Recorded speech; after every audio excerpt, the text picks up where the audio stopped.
Have you ever finished a D&D campaign and thought, that was awesome. I love our characters, I love this world, and I never want to leave it. You and your friends imagine what the universe is like after your PCs are deified, either mythologically or literally, and laugh about the ways in which people would tell stories about them hundreds of years later. What new threats would the world face? How would old enemies resurface? And how would new heroes, looking to your characters for inspiration, rise up and resist annihilation? Navathem's End, written by Cinta Posadas and Pamela Punzalan, not only achieved that fantasy, but elevated it into an entire game. It turns characters from Posadas and Punzalan's campaign into saints, inspiring a new generation of heroes to look to the past in order to salvage a world that was broken long ago.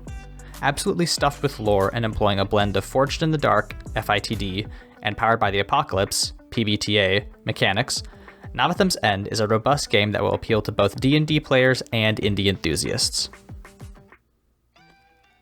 800 years ago, a cult roused a slumbering god to violence, tearing the veil of reality and unleashing chaos into the world.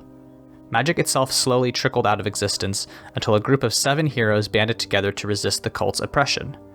In the centuries since the Core 7 saved the world, Navathem has not been entirely peaceful. Days are shorter, souls cannot find eternal rest, and terrible creatures still roam the world, leaving destruction in their wake. In the present day, aftershocks of the apocalypse still cause settlements to tremble. In order to protect people from the terrors of the past, the Triumvirate of Nations established the Towers, an order of magical agents sworn to uphold the ideals of the Core 7.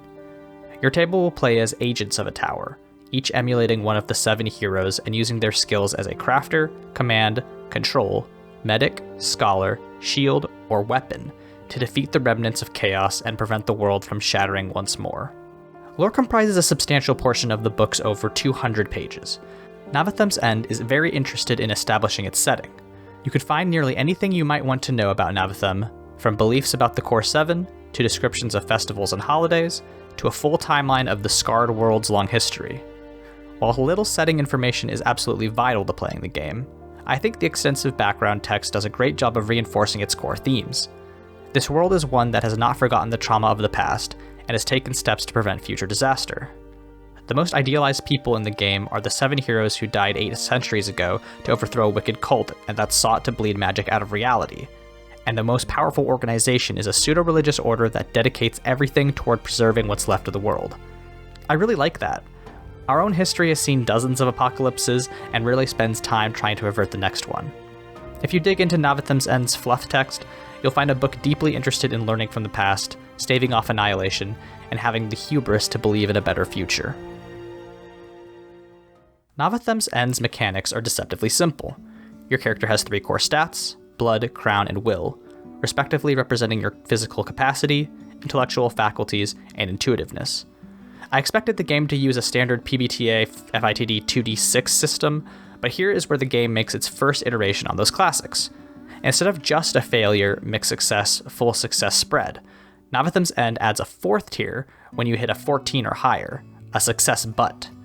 This adds a level of complexity to those 2d6 rolls. Characters may boost their core stats when leveling up, but the addition of a consequence for overly successful rolls means players may want to be careful where they put their points. This might be a red flag. Who wants to play a game where you're punished for rolling too well? But Navathem's End presents a variety of options to navigate this penalty. However, I don't really mind this additional complication for overshooting your success. The failure threshold has also been reduced from 6 to 5, meaning that without modifiers, you have a 55% chance to roll mixed success. My favorite part of PBTA and FITD is that middle ground, where you make progress at a cost, and I'm glad Navathem's End emphasizes those complexities. The game's verbs are divided into 9 general and 9 conflict moves. Conflict moves are most useful when agents are battling the forces of chaos, used to strike at foes, discover combat advantages, and trade armor for a chance to finish off an enemy. General moves are, as the name suggests, suited for broader purposes, such as retroactively preparing a useful tool, or making yourself emotionally vulnerable to connect with someone. These moves are further enhanced by skills taken when you select your agent designation, which is the game's version of a playbook or class, adding fun twists to the solid base roster of actions. A crafter's delicate touch can nudge the result of a roll in a favorable direction, while a shield's unshakable guard can reduce levels of harm. With 7 core designations and 5 optional mage playbooks, characters have a ton of customization options, and depending on how you level up, will have vastly different builds even within the same class. Like most PBTA games, Navathem's End grants you experience points, EXP, for failed rolls, both taking the sting out of your bad luck and incentivizing you to try new things. However, it also provides a huge variety of additional options to gain EXP, all tied to roleplay and exploration. At character creation, you'll be asked to choose a character origin, tower bonds, and hubris bonds. Origins are fairly standard. Maybe you're somebody who is always going to be an agent, maybe you joined to escape a life of poverty, and maybe you've seen enough of the broken world to try and do something about it. Tower bonds are 2 NPCs working for your specific tower chapter who you idolize and love, tying your character to the fiction of the world and giving you connections outside your team of agents. Hubris bonds are sort of like confirmation saints in Catholicism. You pick one of the core 7 heroes as your moral compass and try to live life inspired by their example. At the end of each game session, characters gain EXP if their background tied into gameplay, if they made a meaningful connection with their tower bonds, or if they behaved in a way their hubris bond would be proud of. When you add in base EXP and EXP from failed rolls, that's a lot of stuff to keep track of, but it's also a lot of opportunities to level up. Once you accumulate 10 EXP, you can cash it in to bump up your core stats, add a new skill, or purchase veterancy bonuses, which grant all-round general improvements like harm reduction or move rerolls. Overall, I think it's a good progression system.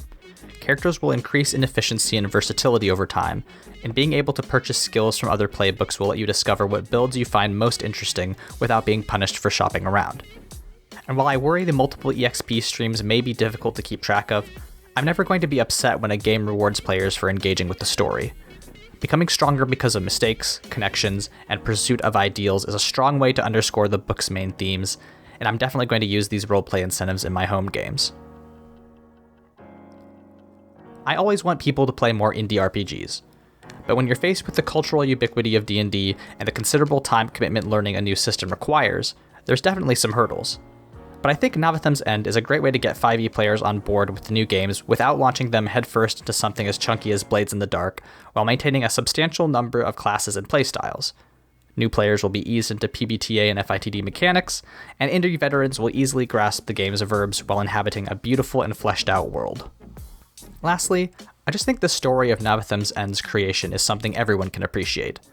What's better than loving a setting so much that you spend even more time converting it into a full-blown game, complete with gorgeous art and interesting histories?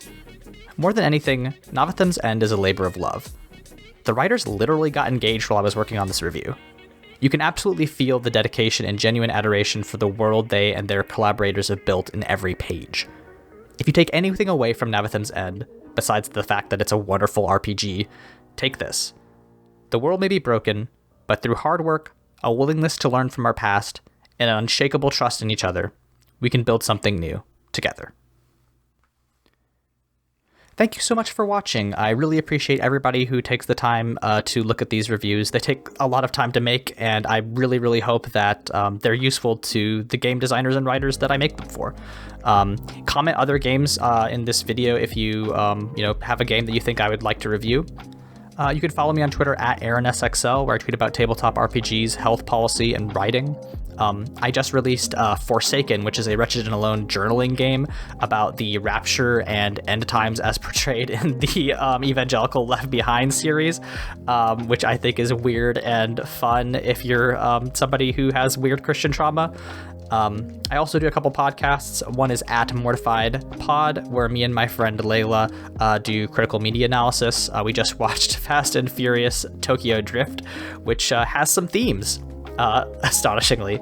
And you can listen to the other podcast I do at The Bible Boys, where me and my friends who are ex-evangelicals review Christian media and either praise or condemn it. We just reviewed the poem Inferno from the Divine Comedy. And it's actually one of my favorite episodes we've done, so please check that out if you're interested.